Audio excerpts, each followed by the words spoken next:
दुनिया भर में अचानक द्वार प्रकट हो गए और देखते ही देखते वह समय अचानक आ गया। कालकोठरी टूट पड़ी, द्वारों से क्या बह निकला। लोगों पर निर्दयतापूर्वक हमला करते हुए राक्षसों का एक विशाल झुंड था। एक पल में हर दिन एक बुरे सपने में बदल गया। गेट्स ने मानवता को आगे बढ़ाया। निराशा की कगार पर वे पूरी तरह से फंस गए थे। हालांकि मानवता को उम्मीद भी थी। शिकारी। ठीक उसी क्षण जब द्वार खुले, विशेष क्षमताओं वाले लोग प्रकट हुए। इन विशेष कौशलों से संपन्न शिकारियों के अथक संघर्षों के लिए धन्यवाद। वे कालकोठरी तोड़ने की घटनाओं को दबाने में सफल रहे। तब से उन्होंने द्वारों के बाहर स्थित तहखानों के अंदर के सरदारों को वश में करने और स्वयं उन तहखानों को निष्क्रिय करने का कर्तव्य ग्रहण कर लिया। बिना किसी हिचकिचाहट के अपनी जान जोखिम में डालकर शिकारियों ने कालकोठरी का सामना किया और उन्होंने अपनी जान देकर इसकी कीमत चुकाई, अपनी जान की परवाह किए बिना। क्या तुम इसे सुन नहीं सकते? उनका दर्द, जिनकी जिंदगियां तुम्हारे कारण छिन गईं, उन शिकारियों की चीखें जिन्होंने अपनी जान गंवाई। आना, शिकारियों की आत्माएं, एक बार फिर जागृत हो जाओ और मुझे अपनी शक्ति प्रदान करें। यह उस व्यक्ति की कहानी है जो अपनी जान जोखिम में डालने वालों का नेतृत्व करने आया था। शापित भूत वश में करने वाला। रीगो कुरोसातो। जोन ऑफ आर्क के कौशल से तलवार को सशक्त बनाना। तायरा मासाकाडो के कौशल से क्षमताओं को मजबूत करना। तुम जिन्होंने अनगिनत जिंदगियां चुराई हैं, उनकी अनगिनत दुखद मौतों का संचित भार और उनकी आवाजें। मैंने यह कौशल केवल इसी प्रकार प्राप्त किया है। उस भूत से मिलने के बाद एक शिकारी, एक ऐसा पेशा जिसकी लोग प्रशंसा करते हैं, उन नायकों की तरह जो अपनी जान की परवाह किए बिना लड़ते हैं। वे कौशल के रूप में जानी जाने वाली क्षमताओं का उपयोग करते हैं, ऐसी शक्तियां जिन्हें केवल कुछ ही चुनिंदा लोग जागृत कर सकते हैं। या शायद आप ऐसा सोचते हो, लेकिन सभी ऐसे नहीं होते। हे भगवान, भीख मांगते हुए भी ऐसे ही पूछो। कृपया, मैं आपसे विनती कर रहा हूँ, कोई रास्ता निकालिए। अरे उस आदमी को देखो, क्या वह वही है? जब भी वह किसी मिशन में शामिल होता है, किसी न किसी कारण से कालकोठरी ढह जाती है, हथियार टूट जाते हैं, वह राक्षसों के झुंड को आकर्षित करता है। कहते हैं कि शिकारी जब भी उसके आसपास होते हैं तो उन पर विपदा आ पड़ती है। रीगो द कैलामिटी। क्या वह अब भी शिकारी बनने की कोशिश कर रहा है? द्वारा भुगतान किया गया, अब उसे कोई नहीं लेगा। जाहिर सी बात है, आप जितनी बार चाहें कृपया कह सकते हैं, लेकिन आपको पहले से ही सब पता है ना? आप जैसे लोगों के लिए बस एक ही काम बचा है। Basilian guild B rank hunter Isamo Nakanishi की निजी संपत्ति बरामद की जा रही है। मृत शिकारियों के बारे में बस इतना ही। उफ, निजी सामान की बरामदगी। कुछ साल पहले एक गिल्ड ने एक हंटर के सामान को वापस लाने की कोशिश की थी जिसे एक कालकोठरी में छोड़ दिया गया था, और उनके कौशल चोरी हो जाने के बाद पूरा गिल्ड ही नष्ट हो गया। तब से एक श्राप की अफवाहें फैल गई हैं कि अगर कोई हंटर किसी अवशेष को छूता है तो उसके कौशल चोरी हो जाएंगे। एक हंटर जितने भी काम कर सकता है, उनमें से यह सबसे घृणित काम बन गया है। इसमें कुछ नहीं किया जा सकता। मुझे तो अपना पेट पालना ही है। आपको बरामद की गई वस्तुओं को स्वयं निपटान स्थल तक ले जाना होगा। लगता है जिस शिकारी संघ ने आदेश दिया था वह भी इन्हें छूना नहीं चाहता। क्या मैं आखिरकार इतना नीचे गिर गया हूँ? अवशेष पुनर्प्राप्ति एक शिकारी के लिए सबसे घटिया काम। आज बहुत अच्छा काम किया। हे, कुछ नहीं मिल रहा है ना? इसमें कोई हैरानी की बात नहीं है। बॉस के साथ लड़ाई की वजह से ज्यादातर चीजें वैसे भी जमीन के नीचे दबी हुई हैं। उफ, इतना सारा काम सिर्फ एक माना के लिए। सही कहा। मुझे यह जांचना होगा कि क्या इन वस्तुओं पर किसी विपदा का साया है। क्या माना पॉइंट्स का उपयोग करें? वैसे भी वापस विषय पर आए। मुझे जो कौशल प्राप्त हुआ है उसे आध्यात्मिकता कहते हैं। आध्यात्मिकता को सक्रिय करना, अवधि 30 सेकंड। इस कौशल से बस इतना ही हो सकता है। क्या मैं भूत देख सकता हूँ? बस इतना ही। इससे भला क्या फायदा हो सकता है? इस बार भूत शांत है। लगता है द्वार से प्रवेश करने वाले लोग सचमुच तैयार थे। फिलहाल तो लगता है यहाँ कोई आपदा नहीं है, शुक्र है। माध्यमता, अध्यात्मवाद, फोकस मोड में जाना। वो जज्बा लापता, इसामो नाकानिशी जिसकी आप तलाश कर रहे हैं वो नाकानिशी है। वो एक बहादुर बी रैंक हंटर था। वे कहते हैं कि उन्होंने कुछ दिन पहले तीसरी मंजिल पर अपने एक साथी को बचाने के लिए अपनी जान कुर्बान कर दी, जिसके बच्चे थे। मैं समझ गया, वाकई बहादुर थे। खैर, भले ही वह हीरो थे, लेकिन उनकी चीजें तो फिर भी अवशेष ही हैं। कोई उन्हें छूना नहीं चाहता, इसमें कोई शक नहीं। ये श्री नाकानिशी हैं। ऐसा लगता है कि उन्हें बहुत बेरहमी से मारा गया था। अपने दोस्तों के लिए अपनी जान जोखिम में डालना कितना सम्माननीय व्यक्ति है। वह काफी देर से किसी चीज को घूर रहा है। मैं समझ गया, वह अपनी ही चीजों को देख रहा था। मैंने कभी नहीं सोचा था कि मेरा अध्यात्मवाद मुझे वास्तव में अवशेषों की खोज के लिए उपयुक्त बना देगा। यह एक जटिल मामला है। ऐसा लगता है कि जब मैं वस्तुओं को छूता हूँ तो कुछ भी नहीं होता। मुझे लगता है कि यह सचमुच सिर्फ एक अफवाह थी। तो इस आदमी का भी एक बच्चा था, इसीलिए तो वो पूरे समय अपनी चीजों को घूर रहा था। कृपया शांति से आराम करें। अरे इसे देखो, वो सचमुच अवशेषों को वापस ला रहा है। तुम पर शाप लगने वाला है। रुको, क्या ये वही है? रीगो द कैलामिटी। देखो, उससे उलझने से कुछ भी अच्छा नहीं होता। जल्दी करो। हाँ हाँ, तुम सही कह रहे हो। हमें भी उसकी बदकिस्मती का सामना करना पड़ेगा। ओह, लेकिन ऐसे आदमी के लिए उसके पास काफी अच्छा सामान है। 00 यह तुम्हारे लिए बहुत अच्छा है। चूंकि हम ही असल में राक्षसों से लड़ रहे हैं, इसलिए हम इसे ले जाएंगे। अरे, क्या यह कोई प्राचीन वस्तु नहीं है? आह, यह तुम्हारी गंदगी है। तुम ये क्या कर रहे हो? अगर मेरी प्रतिभा चोरी हो गई तो क्या होगा? इस तरह के घिनौने अवशेषों को खोदकर निकालना। तुम तो बस एक हारे हुए इंसान हो जो सिर्फ मुर्दों को लूट सकते हो। शायद वह अपने भाई का सामान ढूंढ रहा हो। भाई वाली बात ये क्या है? जब आप रेगो ऑफ द कैलामिटी कहते हैं तो जाहिर तौर पर उनका बड़ा भाई युगो कुरोसातो था। क्या आपका मतलब उस महान एस रैंक हंटर से है? लेकिन मैंने सुना है कि वह किसी बहुत ही निचले स्तर के कालकोठरी में मारा गया था। ये सब क्या चल रहा है? क्या वो शुरू से ही अपनी रैंक के बारे में झूठ बोल रहा था? मेरा भाई जिंदा है। हाँ हाँ, तो आपका पूरा परिवार ही बेकार है। 6 बेशक, अवशेषों को इकट्ठा किए बिना तुम जीवित नहीं रह पाओगे। रुक जाओ, इन घिनौनी गंदी चीजों का इस्तेमाल बंद करो। उफ, खुद को शिकारी मत कहो। तुम शिकारी नहीं हो। तुम जैसे निकम्मे और बेकार इंसान किसी को अपने साथ मत खींचो। जल्दी करो और मर जाओ। तुम्हारे बारे में सब कुछ। हिम्मत मत करना। अपने गंदे पैरों का इस्तेमाल करो। शिकारी नाकानिशी के भूत ने उपकरण पर कब्जा कर लिया है। किसी ऐसे व्यक्ति के सामान पर पैर रखना जो अपनी जान जोखिम में डालकर लड़ते हुए शहीद हो गया। बिल्कुल नहीं। ये आदमी, ये कैसा दबाव है? उसे तो एफ रैंक का होना चाहिए। उन्होंने अपनी जान जोखिम में डालकर लड़ाई लड़ी और आप मृतकों का सामान चुरा रहे हैं। उन्होंने अपनी जान जोखिम में डालकर लड़ाई लड़ी और तुम एक मृत व्यक्ति के सामान के साथ ऐसा व्यवहार करते हो। हंटर नाकानिशी के भूत ने उपकरण पर कब्जा कर लिया है। इस पर अपने गंदे पैरों से कदम मत रखो। यह असंभव है। ये आदमी, इसे तो एफ रैंक का होना चाहिए था। ये इतना भारी दबाव क्यों है? क्या बकवास है? हम यहाँ पीड़ित हैं। छी, ये कैसा रवैया है? श्री नाकानिशी, ये रहा। तो श्री नाकानिशी इतने अच्छे घर में रहते थे। एसोसिएशन के दिशानिर्देशों के अनुसार मुझे इसे निपटान केंद्र ले जाना था, लेकिन मैंने बिना सोचे समझे इसे यहाँ ले आया। भले ही शिकारी निजी सामानों से कितनी भी नफरत करते हों, मुझे यकीन है कि उसका परिवार चाहता है कि वह घर लौट आए। खैर, चलिए श्री नाकानिशी को वापस घर ले चलते हैं। हाँ, Discans.org कौन है? मेरा नाम रीगो कुरोसातो है। तहखाने के अंदर निजी सामान बरामद करते समय यह है जो मैंने पाया। पापा, यह मेरे पिता का है।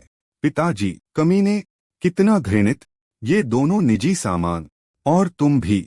मृतकों का सामान इस तरह वापस लाना। मैं नियम उल्लंघन के लिए आपकी शिकायत एसोसिएशन से कर रहा हूँ। इसके अलावा मेरे बेटे की मौत ऐसे ही हो ही नहीं सकती। वो तो बी रैंक हंटर था, तुम्हें पता है ना। मैं अपने बेटे की मौत पर शर्त लगाता हूँ। इसमें तुम्हारी भी गलती थी। तुमने ही तो उसे फंसाया था, है ना? उफ, नहीं, मैं तो आपके बेटे से बिल्कुल भी परिचित नहीं था, या यूं कहें कि आपके बेटे की आत्मा से भी। ऐसे समय में ऐसे बेतुके बहाने बनाना। हंटर एसोसिएशन में मेरा एक पुराना दोस्त है, मैं उसे बता दूंगा। मैं इसका पूरा ध्यान रखूंगा। तुम फिर कभी किसी गिल्ड में शामिल नहीं हो पाओगे। नमक नमक लाओ। मुझे लगता है कि मृतकों का निजी सामान सचमुच बस वही है। थोड़ा सा ही सही। मुझे लगा था कि वे खुश होंगे। मैं मूर्ख था। मुझे खेद है कि मैं आपकी कोई सहायता नहीं कर सका, श्री नाकानिशी। श्रीमान, क्या आप एनफर नाकानिशी को जानते हैं? स्पिरिट चैनलिंग को सक्रिय करना, मीडियमशिप फोकस मोड। श्रीमान नाकानिशी, मुझे खेद है, मैं आपको घर नहीं पहुंचा सका। क्या इसीलिए आप बाहर आए थे? खैर, मैं तो बस अपनी मर्जी से काम कर रहा था। मेरा एक बड़ा भाई है। लोग कहते हैं कि उसकी मौत हो गई है, लेकिन हमें उसका कोई सामान भी नहीं मिला है। मुझे अभी अभी ख्याल आया, अगर मैं होती तो मैं चाहती कि वह घर वापस आ जाए, भले ही सिर्फ उसका सामान ही क्यों न हो। लेकिन मुझे खेद है, यह तो बस एक बहाना है। इससे यह तथ्य नहीं बदलता कि मैंने स्वार्थपूर्ण व्यवहार किया। Breaking news live. Breaking news. S rank hunter Yugo Kurosato कर्तव्य निभाते हुए शहीद हो गए। तुम मनहूस, तुम्हारे आसपास कभी कुछ अच्छा नहीं होता। मैं तुम्हारी बदकिस्मती से तंग आ गया हूँ। श्री नाकानिशी, उस दुनिया में क्या तुमने उसे देखा है? मुझे लगता है भीतर ही भीतर। मुझे विश्वास ही नहीं हो रहा कि मेरे भाई की मृत्यु हो गई है, पर उसका कोई सुराग नहीं मिला और उसका कोई निजी सामान भी बरामद नहीं हुआ। मुझे वो भूत भी नहीं दिख रहे जो दिखने चाहिए। मैं उसकी तलाश में शिकारी बन गया, लेकिन इस तरह के कौशल के साथ मैं जिन काल कोठरियों में प्रवेश कर सकता हूँ वे सीमित हैं। यहाँ तक कि अगर मैं किसी गिल्ड में शामिल भी हो जाऊँ तो भी मैं सबको नीचे ही खींच लूंगा। मेरा भाई ताकतवर है और उसके बहुत सारे साथी हैं। वह मुझसे बिल्कुल अलग है। ऐसा लग रहा है जैसे वह कह रहा हो, यह सच नहीं है और इधर आ। उफ, दरवाजा। और मैंने इससे पहले कभी इस रंग का नहीं देखा। श्रीमान नाकानिशी, आपने मुझे यहाँ क्यों भेजा? मैं इसमें पूरी तरह से डूब रहा हूँ। यह गुरुत्वाकर्षण बल क्या है? एक गेट, ऐसी जगह पर एक गेट। नाकानिशी, मुझे यहाँ क्यों लाया? मैं इसमें खिंचा चला जा रहा हूँ। ये गुरुत्वाकर्षण बल क्या है? उफ, निकास द्वार। अगर यह काल कोठरी है तो कहीं न कहीं तो निकास द्वार होना ही चाहिए। मुझे अपनी क्षमताओं का उपयोग करके जल्दी से जल्दी यहाँ से निकलना होगा। निकास द्वार चला गया। बॉस, शैडो फ्लेम प्रकट हुआ। सीक्रेट। यह एक खोज प्रकार की चीज है। मैं बॉस को हराए बिना नहीं जा सकता। ये क्या बकवास है? ये कैसा द्वार है? और वो भी इतना मुश्किल काल कोठरी। क्या इसका हॉर्न किसी चीज में अटक गया था? फिर भी उस ताकत के साथ यह जल्द ही छूट जाएगा। कोई फायदा नहीं। मेरे पास कोई मौका नहीं है। मेरे पास लड़ने की ताकत नहीं है और न ही कोई कौशल। मेरे लिए बस इतना ही काफी है। नाकानिशी की तलवार, धत तेरे की। मैं गलती से इसे अपने साथ ले आया। मुझे इसे वापस करना सुनिश्चित करना होगा। किसी तरह उसके परिवार के लिए सारे माना पॉइंट्स का इस्तेमाल करें। चेतावनी, गेट के अंदर माना का उपयोग करना बेहद खतरनाक है। कीज, मैं चाहता हूं कि यह उसके परिवार को मिले। सारी माना शक्ति समाप्त हो गई। एक भूत के लिए इच्छा देखी गई। क्या आप छिपी हुई क्षमता को सक्रिय करना चाहते हैं? छिपी हुई क्षमता। अभी सब ठीक है। कुछ भी छिपी हुई क्षमता सक्रिय हो गई है। उपलब्ध माना पॉइंट्स के आधार पर छिपी हुई क्षमता अंडरवर्ल्ड में मित्रता सक्रिय हो गई है। अध्यात्मवाद का स्तर 2 तक बढ़ गया है। सभी का उपभोग करके। ये क्या है? मुझे लगा था कि इतने लंबे समय के बाद आखिरकार कोई जीवित इंसान आ गया है, लेकिन तुम तो बस एक बेचारे आदमी हो। कौन है वहाँ? ये तो नाकानिशी नहीं है। रुको, क्या कोई भूत बोल रहा है? तुम इतनी आराम से क्यों लेटे हो? 25 अगर यह सिलसिला जारी रहा तुम मरने वाले हो, जानते हो ना? लेकिन मेरे लिए तो यह नामुमकिन है। कितना कायर है तुम, बिल्कुल वैसे ही जैसे दिखते हो। उठो, अभी भी बचने का मौका है ना? तुम्हारे पास वो तलवार है ना? लेकिन यह तलवार टूटी हुई है। बेहतर होगा कि मैं यहीं मर जाऊं। किसी को चोट पहुंचाने और विपदा फैलाने से बेहतर। और फिर गद्दार की तरह व्यवहार किया जाए। उसे मार, गद्दार को मार डालो। क्यों? मैंने ये सब के लिए किया। मैंने अपनी जान जोखिम में डाली। चुप रहो चुड़ैल, तुम ही वो चुड़ैल हो जिसने हमें बहकाया। उसे जला दो, तो वो फिर कभी उठ नहीं पाएगी। क्या आप सचमुच इससे सहमत हैं? गद्दार समझे जाने पर तुम केवल अपने अकेलेपन पर विलाप करते रहते हो। तुम भले ही जीवित हो, लेकिन तुम्हारी आत्मा मानो मृत है। तुम पलटवार क्यों नहीं करोगे? जब मेरी मृत्यु हुई तो मैं कुछ भी नहीं कर सका। तुम्हारी ही तरह मुझे भी गद्दार समझा गया, दुष्ट चुड़ैल कहा गया, सूली पर चढ़ाया गया और आग में झुलसने की सजा सुनाई गई। खड़े हो जाओ। तुम्हें देखकर मुझे घिन आती है। मुझे वो अपमान याद आ जाता है जो मैंने सहा था। मुझे इस बात से बहुत गुस्सा आता है कि तुम बिल्कुल मेरे जैसे हो। अपनी तलवार उठाओ, कीचड़ और खून में रेंगते हुए आगे बढ़ो और जीवन से चिपके रहो। मैं तुम्हें पलटवार करने पर मजबूर कर दूंगा। बहुत बढ़िया। एक जीवित मनुष्य को ऐसा ही होना चाहिए। एक साथी के लिए जिसे यही अफसोस है। मैं तुम्हें अपनी शक्ति का एक अंश उधार दूंगा। तुम आखिर हो कौन? ओह, कृपया संयम बनाए रखें। मुझे नियंत्रण अपने हाथ में न लेने दें। आपने छिपी हुई क्षमता को सक्रिय कर दिया है। आपको इसे करने में सक्षम होना चाहिए। यह तुम्हारी लड़ाई है। अपनी शक्ति से लड़ो। तुमने पूछा कि मैं कौन हूँ? मैं प्रकाशित वाक्य का योद्धा हूँ। Zone of arc. Zone of arc के पास टूटी हुई तलवार है। जोन ऑफ आर्क, अब मुझे दिखाओ आपका संघर्ष, आपकी जीवन शैली। चलो जाओ। 2 साल पहले रीगो, क्या तुम शिकारी नहीं बनने वाले थे? मैं ऐसा कभी नहीं कर सकता। मम्मी पापा ने तो मुझसे उम्मीद ही छोड़ दी है। एक ऐसी कला जिससे मैं सिर्फ भूत देख सकता हूँ। बहुत ही हास्यास्पद है। खुद पर मत हंसो, तुम मुझसे कहीं ज्यादा अद्भुत हो। मैं अपने एस रैंक वाले बड़े भाई से ज्यादा अद्भुत कैसे हो सकता हूँ? हैं। अब मुझे समझ आया कि मेरे भी साथी हैं। आपका कौशल अविश्वसनीय है। आप लोगों की उदासी, उनके दर्द, उनकी भावनाओं को महसूस कर सकते हैं। रीगो, आपकी यह क्षमता वाकई खास है। भाई के शब्द ही एकमात्र कारण हैं जिनकी वजह से मैं अभी भी मुश्किल से खड़ा हो पा रहा हूँ। मुझे लगता है कि मेरा एकमात्र साथी मेरा भाई था। मुझे दिखाओ कि तुम कैसे संघर्ष करते हो। मुझे दिखाओ कि तुम अपने अभिशाप के साथ कैसे जीते हो।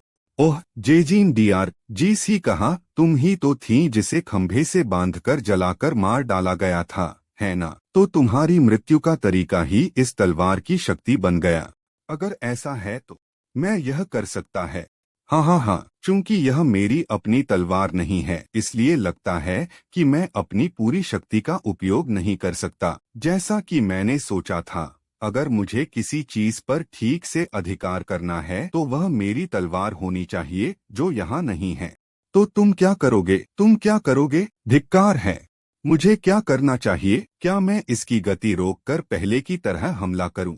आग की लपटों से बचो और तब तक वार करो जब तक कि मुझे चोट न लग जाए। नहीं, यह बहुत तेज है। वह है। धिक्कार है। मैं तुम्हें अपने साथियों पर हाथ नहीं लगाने दूंगा। बहुत जलन हो रही है। ठीक करो। मुझे जादुई उपचार चाहिए। मैं इसे रोकूंगा। सब लोग भागो। भूत मरने के बाद भी वे अभी भी क्यों लड़ रहे हैं? मैं समझ गया। मृत्यु में भी उनकी निराशा अभी भी बरकरार है। बिल्कुल, यह तुम्हें अंदर ही अंदर खा जाएगा। ऐसा दर्द जो कभी कम नहीं होगा, ऐसी खुशी जो उन्हें कभी नहीं मिली। अपने साथियों की रक्षा न कर पाने का अपराध बोध। मैं समझता हूँ यह आपको अंदर से मार रहा है ना? सभी भूतों को पछतावा होता है। रीगो, आप लोगों की उदासी को महसूस कर सकते हैं, उनका दर्द, उनकी भावनाएं। आपका कौशल वाकई अविश्वसनीय है। अब मुझे समझ आया, मेरी शक्ति अनाम लोगों की इच्छाओं को सुनने, उनकी आवाजें सुनने और उनका उत्तर देने की है। शायद इसीलिए मैं आत्माओं को देख पाता हूँ। यहाँ इकट्ठा हो जाओ, हम सभी को अपनी ताकत एकजुट करनी होगी। अब समय आ गया है हम सभी के लिए। मैं बॉस को हराना चाहता हूँ, मैं अपने साथियों को बचाना चाहता हूँ, मैं अपने परिवार के पास वापस जाना चाहता हूँ। मैं अब और कष्ट नहीं सहना चाहता। अगर वो है तो निश्चित रूप से। क्या वो मुर्दों को इकट्ठा कर रहा है? रीगो, हमारे साथ लड़ो, मेरी ताकत का इस्तेमाल करो, मेरे साथियों का बदला लो। ResetScan.co नेट तुम्हारे साथ मिलकर मैं सब कुछ तुम्हें सौंप रहा हूँ। चलो 6 लाख मेरे साथियों भूतों के साथ। खोज पूरी हुई। बॉस शैडो फ्लेम पराजित। आप सभी का धन्यवाद। चलिए सब अपने अपने गृहनगर लौट चलें। मैं प्रभावित हूँ। आपने उन निम्न स्तर के भूतों को भी इकट्ठा कर लिया जिनकी आवाजें आप तक पहुँच भी नहीं सकती, और उनमें से उतने ही को अपनी तलवार में समाहित कर लो। मैं समझ गया, इसीलिए तो तुम मुझे बुला पाए। आखिरकार कोई तो सामने आया है जो शायद मेरे श्राप को तोड़ देगा। मैं थक गया हूँ, मैं अपनी बात वापस लेता हूँ। सिर्फ इसी बात से इतना परेशान हो जाना दयनीय है। हाँ, फिर भी मुझे इसे वापस कर देना चाहिए। मेरे पिता का सामान। हम्फ, कितनी कोमल हृदय वाली लड़की है। अगर तुम्हें शिकायत करनी ही है तो इसे मत देखो। रुको जीन, क्या तुम काल कोठरी से बाहर जा सकती हो? हाँ, किसी कारणवश जब तक मैं तुम्हारे साथ हूँ मैं जा सकती हूँ। इसका मतलब है उस काल कोठरी में अभी कोई नहीं है। उस जगह पर तो शायद इसे बेचा जा सकता है। तो यही वो काल कोठरी है जिसे आप बेचना चाहते हैं। काल कोठरी तो ऐसी चीज है जिसे खनन अधिकारों के बदले बेचा जाता है ना? काल कोठरी खनन अधिकार व्यापार सामान्यतः विजेता या उनका संघ किसी काल कोठरी के अंदर दुर्लभ संसाधनों के प्रबंधन और खनन के अधिकार रखता है, लेकिन बिना संघ वाले शिकारी किसी काल कोठरी को साफ करने पर उन खनन अधिकारों को विशेष कंपनियों को बेच सकते हैं। फिर भी तुम्हारे जैसे नौजवान बिना किसी संगठन के शिकारी के रूप में काम कर रहे हो, है ना? तो तुम स्थिरता के बजाय जुए को चुनने वाले व्यक्ति हो। नहीं, ऐसा नहीं है। इसका आपसे कोई लेना देना नहीं है। सबसे महत्वपूर्ण बात, मुझे कितना मिलेगा? हम देखते हैं। लगभग 10 लाख अंदाजे से। इतना ज्यादा? 1 मिलियन? यह तो बहुत बड़ी रकम है। नहीं, शांत हो जाओ, शांत हो जाओ। ठीक है, हमारा सौदा हो गया। मुख्य खाता जानकारी, खाता शेष शाखा साधारण 77555110005 पिछले दिन से अंतर +1,000,000। यह सचमुच जमा हो गया। इतने पैसों से मैं कपड़े खरीद सकता हूँ, बाल कटवा सकता हूँ और स्वादिष्ट खाना खा सकता हूँ। माफ करें। उपनगरीय कब्रिस्तान में अचानक एक द्वार प्रकट हुआ। हमने अत्यधिक मात्रा में माना का भी पता लगाया। जब हमने काल कोठरी की तलाशी ली तो हमें बॉस का शव असामान्य अग्निशक्ति से जलकर राख हो चुका मिला। यहाँ तक कि अधिकांश एस रैंक हंटर भी शायद ही ऐसा कारनामा कर पाते हैं। पवित्र अवशेष के बारे में हम इसकी पुष्टि नहीं कर सके। तो किसी ने हमसे पहले ही यह काम कर लिया। एक छोटा मोटा चोर सामान चुराकर पैसे कमाने की कोशिश कर रहा था, या फिर कोई ऐसा व्यक्ति जिसके पास मेरे जैसी ही कुशलता हो, पवित्र अवशेषों को निशाना बना रहा हो। और मैं तो इस बात का आनंद ले रहा था कि हर कोई कितनी आसानी से उन वस्तुओं को अशुभ मानकर उनसे दूर भाग रहा था। अगर मेरे जैसी ही कुशलता वाला कोई व्यक्ति है तो यह थोड़ा मुश्किल हो सकता है। खैर, उनका जो भी लक्ष्य हो, मैं उन्हें पवित्र अवशेष नहीं लेने दे सकता। एक छोटे से अभिवादन के रूप में चलिए उन्हें मार डालते हैं, उनका उल्लंघन करते हैं और इसे वापस ले लेते हैं। क्या हम करेंगे? हाँ, बहुत अच्छा लगा। इतने लंबे समय से मेरा दिमाग इतना साफ नहीं था। आपको इंतजार करवाया। तुमने कुछ बदलाव आया है। तुम्हारी आभा अलग सी लग रही है। मैं कैसे भूल गया। मैं हमेशा से ही मजबूत बनना चाहता था। अगर आप मजबूत बन जाते हैं तो आप बहुत सी चीजें वापस पा सकते हैं। ऐसी चीजें हैं जिनकी आप रक्षा कर सकते हैं, और मुझे यकीन है मुझे भी कुछ चीजें मिल सकती हैं। इसीलिए मैं और मजबूत बनूंगा। कोई बात नहीं, क्या आप मेरी मदद करेंगे? मैंने मना कर दिया। अरे कम से कम इसके बारे में सोच तो लो। हालांकि अगर आप मेरी प्रिय तलवार, मेरी सच्ची और उचित धरोहर फेयर बॉयस की तलवार को ढूंढने का वादा करते हैं तो यह एक अलग कहानी है। फेयर बॉयस की तलवार जीन की अवशेष